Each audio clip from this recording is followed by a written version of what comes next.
ខ្ញុំលើកម្រាម10បនប្រាប់ទេវតារៀបរប្រាប់ថាស្នេហាស្រីថ្លៃថ្ងៃនេះខូចចិត្តគ្មានអ្នកណាយល់រស់នៅព្រោះចាញ់ស្នេហ៍ភូមិថ្នល់ឈើទៀលខ្ញុំលួចស្នេហ៍ពិតបងលួចស្នេហ៍ស្និទ្ធរូបស្រស់ភូមិឋានពេលខ្លះខូចចិត្តបានស្រស់កល្យា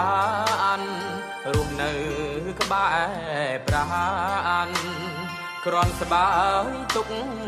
ខា